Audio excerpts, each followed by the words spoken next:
Hello friends, आज की video में हम बात करने वाले हैं कम्युनिटी हेल्थ नर्स और इसमें हम देखेंगे जो कल हमने बात की थी डायमेंशंस और concept of health.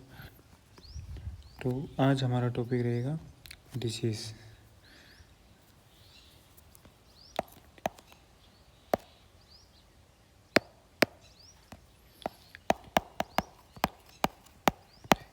Disease difficulty in easiness, यानी डिजीज़ क्या होती है? तो इजीनेस में डिफ़िकल्टी हो जाना, हमारे कार्य करने में डिफ़िकल्टी हो जाना, उसे ही डिजीज़ बोलते हैं। यानी हमारी जो नॉर्मल हेल्थ है उसमें कुछ भी तरह का अबनॉर्मलिटी हो जाना डिजीज़ कहलाती है।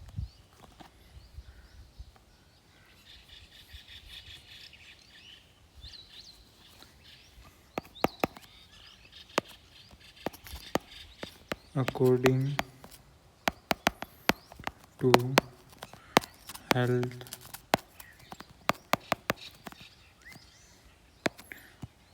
Illness concept, according to health illness concept के अनुसार क्या है कि भाई अगर ये कोई पैरामीटर्स है, इसमें ये तो है हेल्थ, ये है डेथ,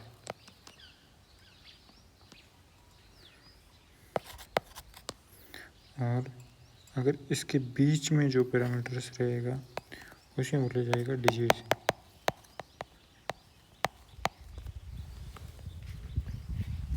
यानी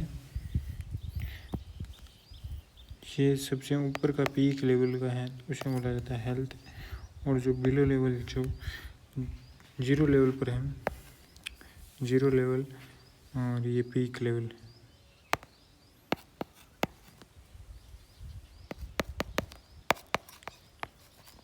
पीक लेवल, जीरो लेवल। तो पीक लेवल को क्या बताते हैं? हेल्थ, और जो जीरो लेवल है उसे डेथ बताते हैं। तो इनके बीच में जो चीज़ आती है उसे बोला जाता है डिजीज़। इनके बीच में जो चीज़ आती है उसे बोला जाता है डिजीज़। तो इसमें लिखते हैं हम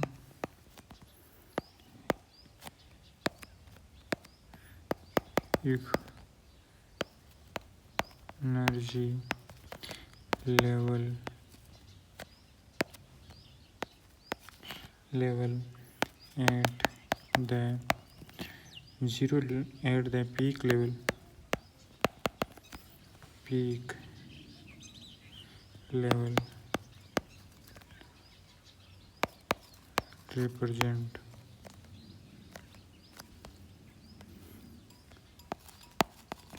represent healthy status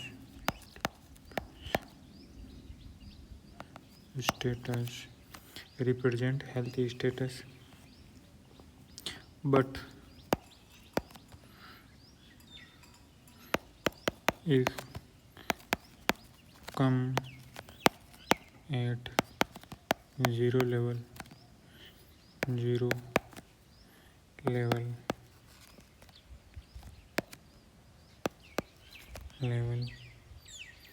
represent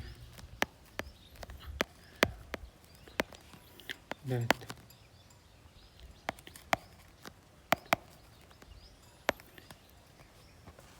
अगर ये जीरो लेवल पर चला जाता है तो उसे डेथ बोलते हैं, और ये अगर पीक लेवल पर चला जाता है तो उसे बोला जाता है हेल्थ स्टेटस। तो अगर डिजीज़ किसे बोलते हैं तो if energy level in between below peak level, यानी पीक लेवल से नीचे, and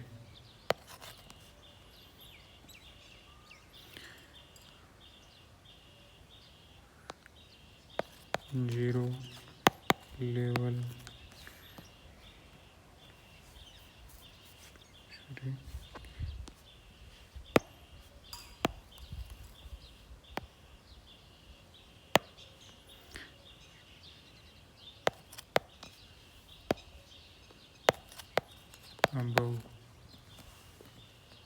above zero level and below peak level indicate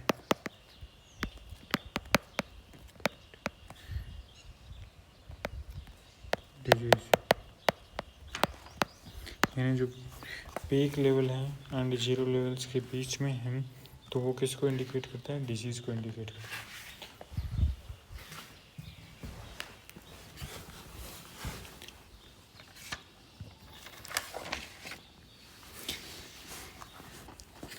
अब हम अगला चीज़ बात करते हैं कॉन्सेप्ट ऑफ डिजीज़, यानी डिजीज़ के कॉन्सेप्ट कौन कौन से हैं।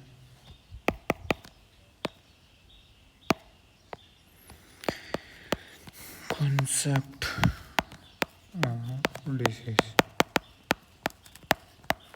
डिजीज़ के कॉन्सेप्ट कौन कौन से हैं। फर्स्ट कॉन्सेप्ट है हमारा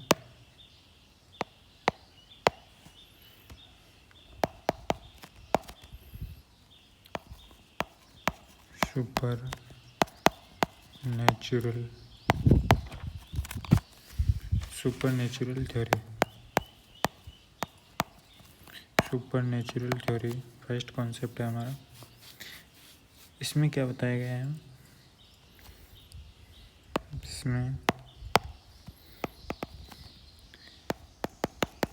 it is a most ancient theory of disease, यानी ये सबसे डिजीज की प्राचीन थ्योरी है। एंशिएंट बोलते हैं प्राचीन को, यानी जो सुपर नेचुरल थ्योरी है वो सबसे प्राचीन थ्योरी है। और इसमें बोला जाता है कि भाई डिजीज़ किसी सुपर पावर की वजह से होती है, तो disease are due to some super power,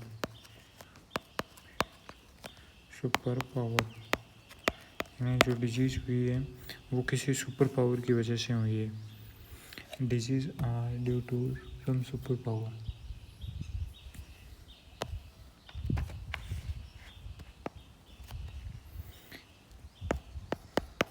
it is not accepted, यानी ये थ्योरी एक्सेप्टेड नहीं की गई। इट इज़ नॉट एक्सेप्टेड, यानी जो सुपर नेचुरल थ्योरी है वो एक्सेप्टेड नहीं की गई है, क्योंकि इसमें लोगों की धारणा हो जाती है कि भाई जो डिजीज़ हुई है वो किसी सुपर पावर की वजह से, किसी देवता की वजह से हो गई है, या किसी जो भूत प्रेत की वजह से हो गई है। तो ये सारी इनकी मिथ होती है, तो ये थ्योरी एक्सेप्ट नहीं की गई। अगली थ्योरी आती है हमारी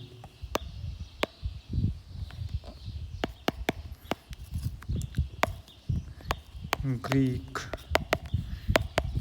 humoral theory. Greek humoral theory, और ये किसके द्वारा दी गई है? ग्रीक कंट्री के द्वारा दी गई है।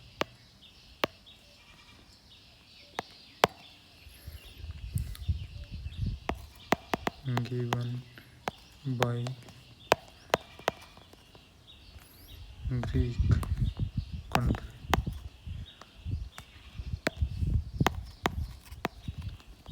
ग्रीक कंट्री, यानी ये जो थ्योरी है वो ग्रीक कंट्री के द्वारा दी गई है।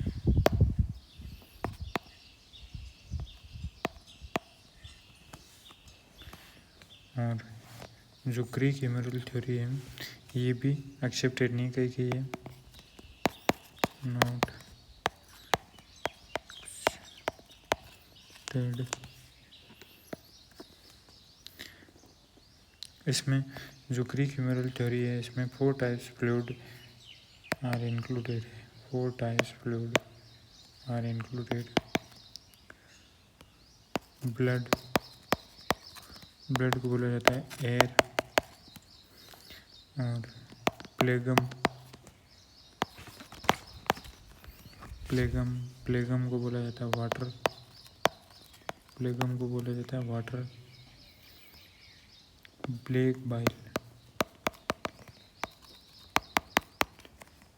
बाइल को बोला जाता है अर्थ। ब्लैक बाइल अर्थ। येलो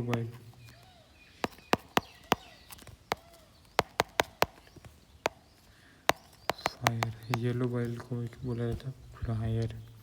यानी ये 4 फ्लूइड आर इंक्लूडेड है ग्रीक क्यूमुलर थ्योरी में। अगर इनमें बैलेंस देखने मिलता है,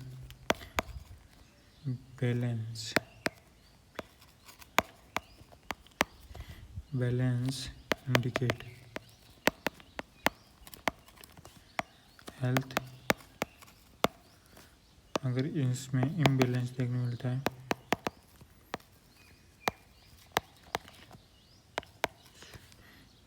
इंडिकेट डिसीज। अगर इसमें किसी भी तरह की गड़बड़ी देखने मिलती है, खराब इम्बैलेंस देखने मिलता है, तो वो डिजीज को डिनोमिनेट करता है। अगली हमारी थ्योरी है germ theory.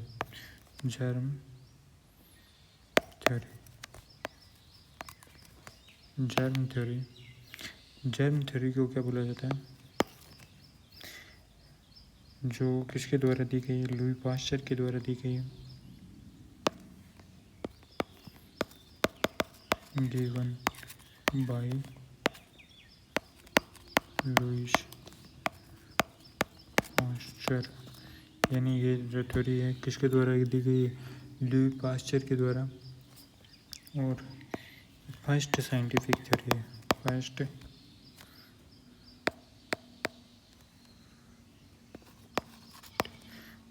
Scientific theory.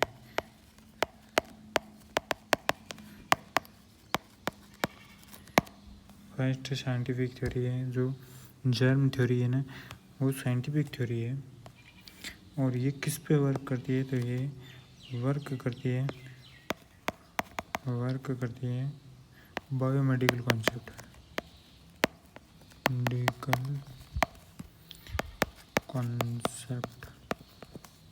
Of health. Biomedical concept of health पर वर्क करती है ये थ्योरी है।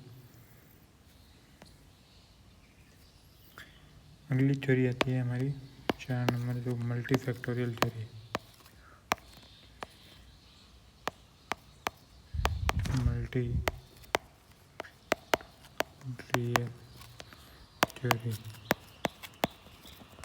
Multifactorial theory. इसमें मेनी फैक्टर्स यानी अनेक तरह के फैक्टर्स आर इन्वॉल्व होते हैं, तो इसे बोला जाता है मेनी फैक्टर आर इन्वॉल्व, या इन्वॉल्व बोल दो या रिस्पॉन्सिबल बोल दो।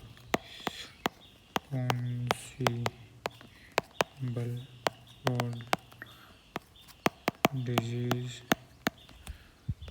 प्रोड्यूशन, यानी डिजीज को प्रोडक्शन करने में अनेक तरह के फैक्टर्स इन्वॉल्व होते हैं। कौन कौन से हैं? तो वो है इटियोलॉजी,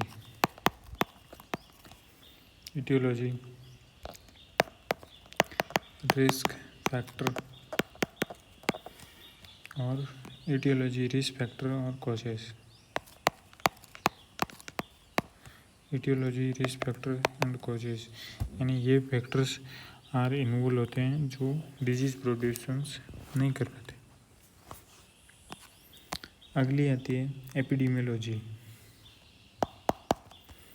अगली जो थ्योरी आती है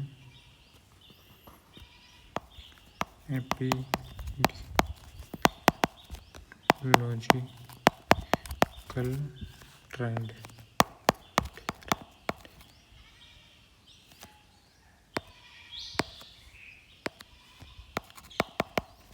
एपिडेमियोलॉजिकल ट्रायल। इसमें क्या होता है,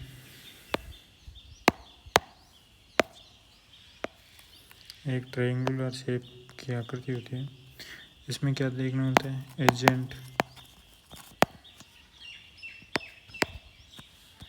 agent host environment.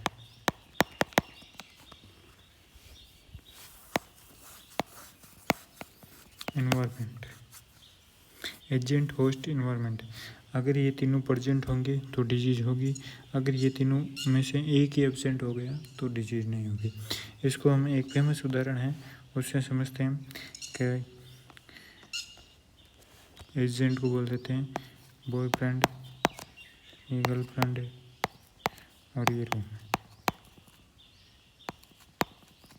Agent, boyfriend और गर्लफ्रेंड। बॉयफ्रेंड गर्लफ्रेंड होगी तो भी डिजीज नहीं होगी, अगर बॉयफ्रेंड और रूम होगा तो भी नहीं होगी, अगर गर्लफ्रेंड या रूम होगी तो भी नहीं होगी। इसमें क्या है कि तीनों चीज़ों का होना ज़रूरी है, बॉयफ्रेंड होगा, गर्लफ्रेंड होगी और रूम होगा तभी डिजीज होगी। ठीक है, तो ऐसे याद रख लेना।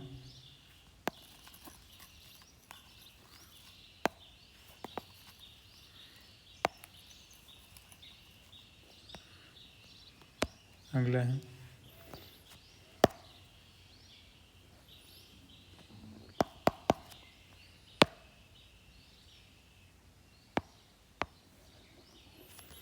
डिजीज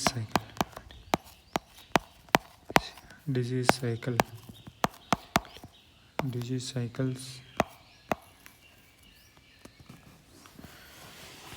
इसमें क्या क्या होते हैं, तो इसमें इंक्यूबेशन पीरियड है, फर्स्ट है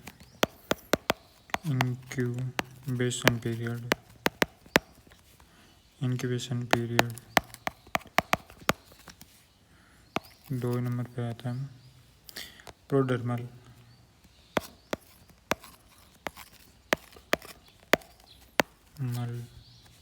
स्टेज। 3 नंबर पे आती है फास्टिजियम स्टेज। डिजीज साइकिल की सबसे जो हाईएस्ट इन्फेक्टेड स्टेज होती है ना, वो होती है फास्टिजियम।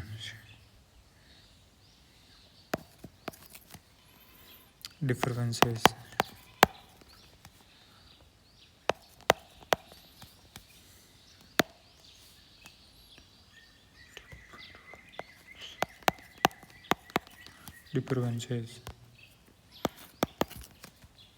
कन्वल्शंस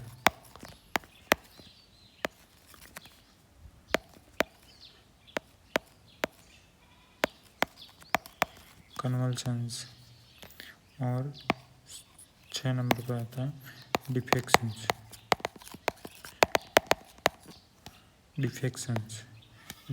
को इसमें फ्री फ्रॉम इन्फेक्शंस हो जाता है पेशेंट। इसमें पैथोजेंस एंट्री से लेके फर्स्ट साइन एंड सिम्टम्स तक की स्टेज को बोला जाता है इंक्यूबेशन पीरियड, यानी पैथोजेंस एंट्री से लेकर जो first sign and symptoms appearance होते हैं उसे बोलते हैं इंक्यूबेशन पीरियड। इसमें पेशेंट में रेप्लिकेशंस देखने मिलते हैं और पेशेंट एसिम्टोमेटिक देखने मिलता है, पूरा एसिम्टोमेटिक, यानी इसमें कोई भी तरह की सिम्टम्स अपीयरेंस नहीं होता है। इसमें जो पैथोजेनिसिटी, अगर जिस डिजीज़ की पैथोजेनिसिटी जितनी ज़्यादा होगी तो उतने ही जल्दी अपने साइन एंड सिम्टम्स शो करेगी, और जिस डिजीज़ की पैथोजेनिसिटी जितनी कम होगी तो वो उतनी ही डिजीज़ लेट तक साइन एंड सिम्टम्स शो करेगी। अगला है प्रोडर्मल स्टेज। प्रोडर्मल स्टेज में क्या देखने मिलता है, ये क्या है, पीक लेवल है डिजीज साइकिल की। इसमें रेप्लिकेशंस प्रेजेंट होता है और कॉमन साइन एंड सिम्टम्स देखने मिलता है।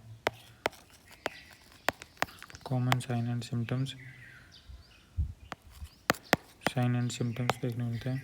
और इसमें भी कंफर्मेटिव डायग्नोसिस पॉसिबल नहीं है। ओनली एक मेजल्स डिजीज ऐसी है जिसके कंफर्मेटिव डायग्नोसिस की जा सकती है। प्रोडर्मल स्टेज में मिजल्स में कोपलिक स्पॉट देखने मिलता है, बक्कल म्यूकोसा में, वो प्रोडर्मल स्टेज में ही देखने को मिल सकता है। अगले हैं फास्टिजियम। फास्टिजियम्स स्टेज, इसमें क्या होता है, डायग्नोसिस भी पॉसिबल है। इसमें ट्रीटमेंट स्टार्ट कर दिया जाता है। और हाईली इन्फेक्टेड स्टेज कौन सी होती है, तो यही होती है फास्टिजियम से। तो इसमें डायग्नोसिस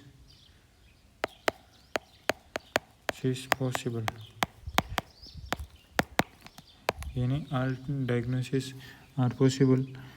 कंफर्मेटिव डायग्नोसिस कर सकते हैं हम इसमें। और जितना ज़्यादा रेप्लिकेशंस होगा वो इसी में होगा। और इसमें स्पेसिफिक साइन एंड सिम्टम्स, हर डिजीज़ के स्पेसिफिक साइन एंड सिम्टम्स देखने मिलते हैं प्रोडर्मल स्टेज में। अगला है डिफरेंसेस। डिफरेंसेस में क्या है, तो इसमें ट्रीटमेंट स्टार्ट कर दिया जाता है। ट्रीटमेंट स्टार्ट कर दिया जाता है एंड स्लो रिकवरी देखने मिलती है। ट्रीटमेंट स्टार्ट कर दिया जाता है एंड स्लो रिकवरी देखने मिलती है। पेशेंट फील कंफर्टेबल, इसमें पेशेंट है ना, वो अपने आप को कंफर्टेबल महसूस करने लगता है। कन्वल्सेंट में क्या होता है, जो रिकवरी है वो फास्ट देखने मिलती है, रिकवरी फास्ट।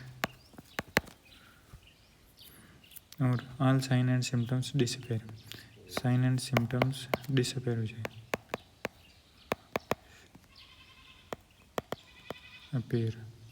डिसअपियर देखने मिलते हैं साइन एंड सिम्टम्स। और इसमें एक मेन चीज़ है जो कन्वल्सेंट में देखने मिलती है, तो ड्रग फेलियर और ड्रग एडिक्शंस का जो चीज़ है वो इसी में देखने मिलती है।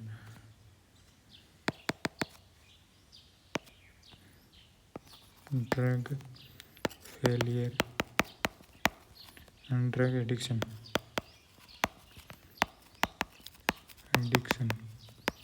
जो इसी स्टेज में देखने मिलती है। कन्वल्सेंट में drug failure and drug addictions का जो चांसेस है वो इसी में देखने मिलते हैं। और जो डिफरेंसेस है, इसमें पेशेंट फ्री फ्रॉम इन्फेक्शन हो जाता है, फ्री फ्रॉम इन्फेक्शन, पेशेंट पूरी तरह से फ्री हो जाता है इन्फेक्शन से। इसे डिक्लाइन भी बोलते हैं। जो हमारी डिफरेंसेस है इसे क्या बोलते हैं, डिक्लाइन। अब एक एक करके इस डिटेल को लिख लेते हैं। फर्स्ट है incubation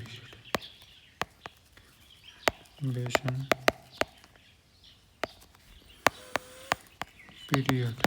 incubation period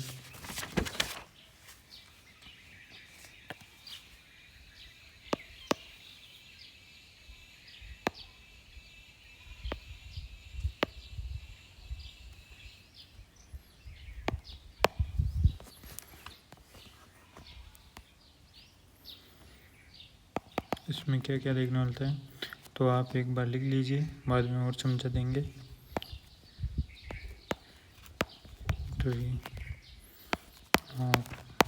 micro organism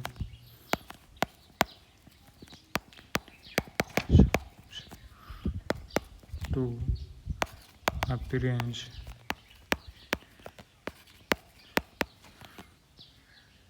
of first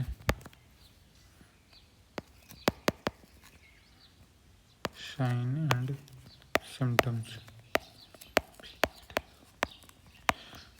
sign and symptoms यानी इसमें एंट्री ऑफ पैथोजन से लेकर appearance of first sign and symptoms सकते हैं।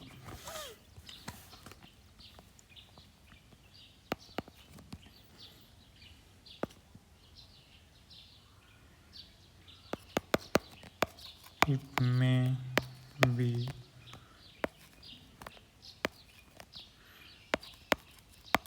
some harsh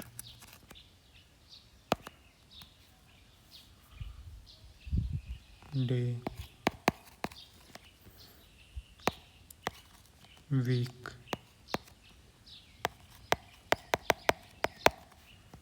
month and year depend upon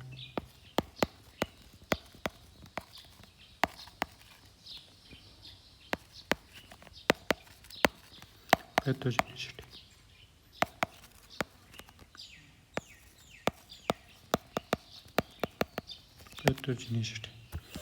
यानी पैथोजेनिसिटी पर ही डिपेंड होगा कि भाई इसका जो इंक्यूबेशन पीरियड है वो कितना जल्दी आएगा। कुछ घंटों में आ जाता है, कुछ दिनों में आ जाता है, कुछ सप्ताह में आ जाता है, कुछ महीनों में आ जाता है, और या कुछ साल में देखने मिलता है।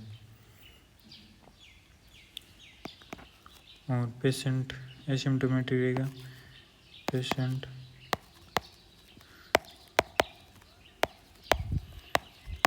टोमेटिक।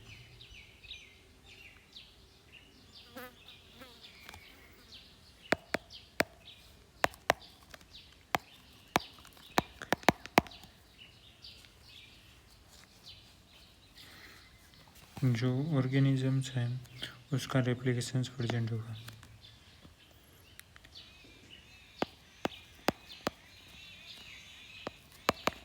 रेप्लिकेशंस ऑफ ऑर्गेनिज्म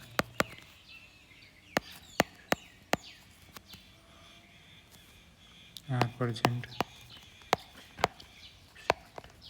ऑर्गेनिजम्स जो रेप्लिकेशंस है ऑर्गेनिजम्स का वो प्रेजेंट देखने मिलता है इंक्यूबेशन पीरियड में। अगली है हमारी प्रोड्रमल स्टेज। सेकंड है prodromal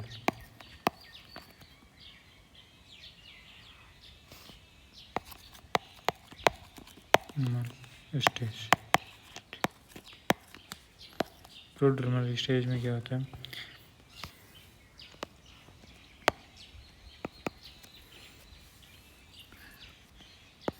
patient feel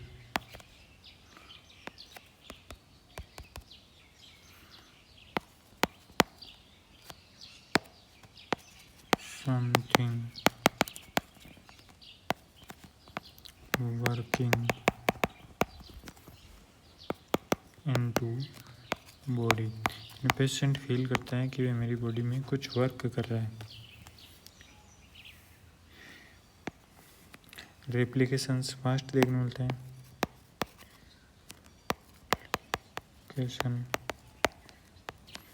fast. Common sign and symptoms, common sign and symptoms, symptoms are present। Common signs and symptoms are appearance, common signs and symptoms are appearance, confirmative diagnosis not easily possible,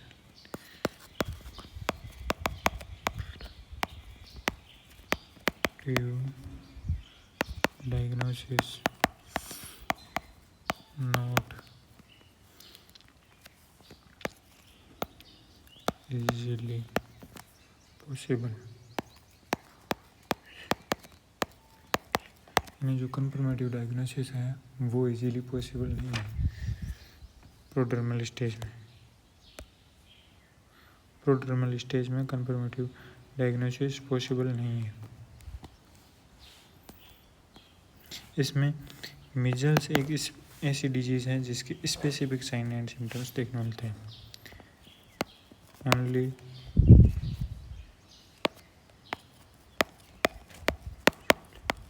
measles specific sign and symptoms appearance।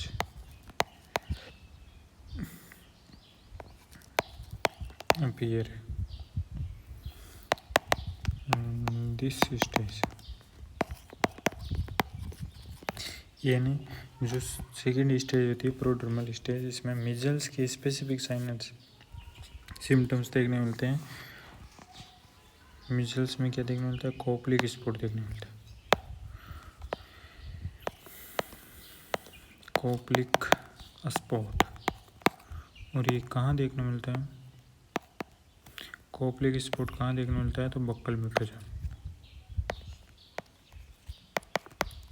Buckle mucosa, buccal mucosa में देखने मिलता है कोपलिक spot. अगला है फास्टिजियम्स।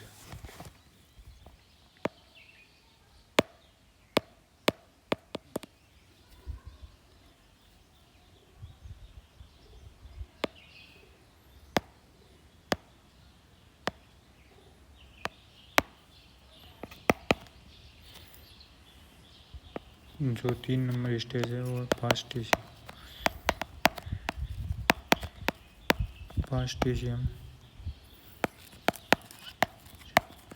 फास्टिजियम stage में क्या देखने मिलता है?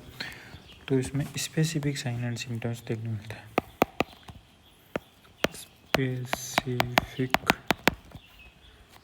साइन एंड सिम्टम्स अपीयरेंस देखने मिलता है। Specific sign and symptoms appearance in फास्टिजियम्स और confirmative diagnosis possible।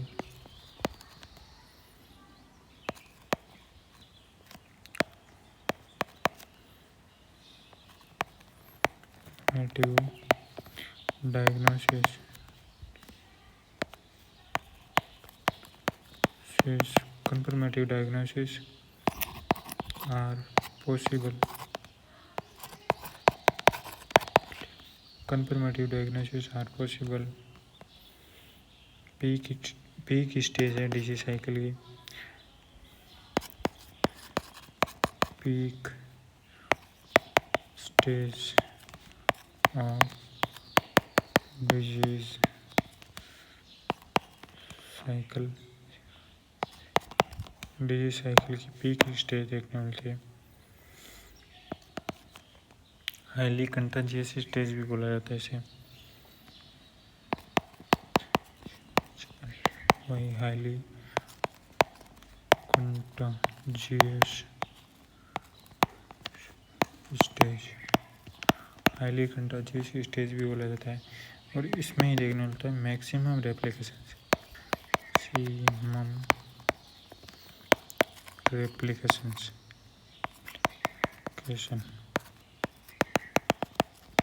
मैक्सिमम रेप्लिकेशंस कौन सी स्टेज में देखने मिलती है? तो फास्टिजियम में ही देखने मिलता है। अगली जो हमारी डिजीज है वो है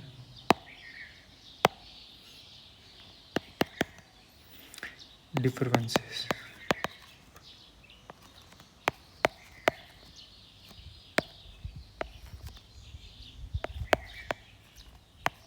differences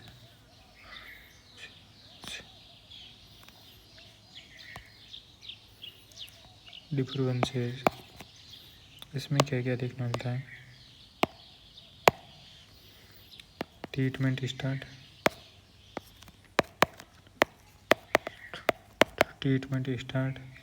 and slow recovery.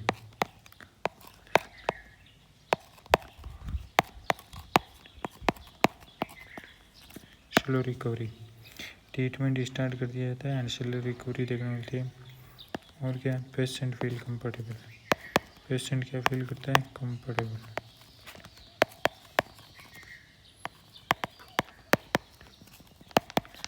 Patient feel comfortable.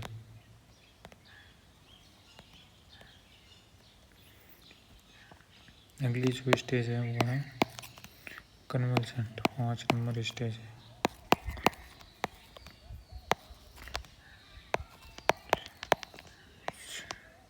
कन्वल्सेंस, इसमें क्या देखने मिलती है? रिकवरी फास्ट, यानी जो रिकवरी इसमें डिफरेंसेज में थोड़ी बहुत कम हुई है तो इसमें रिकवरी फास्ट देखने मिलती है। Fast and sign and symptoms disappear. Sign and symptoms disappear. और जो ड्रग फेलियर यानी जो मैक्सिमम चांसेस होते हैं ड्रग फेलियर के, वो maximum chances of drug addiction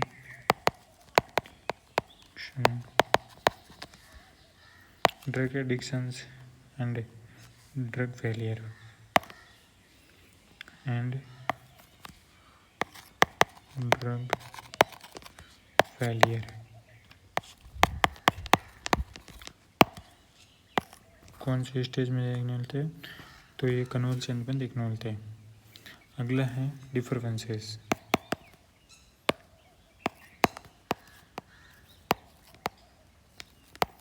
differences या डिक्लाइन भी बोला जाता है। डिफेक्शंस, सॉरी डिफरेंसेस नहीं, डिफेक्शंस है, यह ऐसे बोला जाता है डिक्लाइन। डिक्लाइन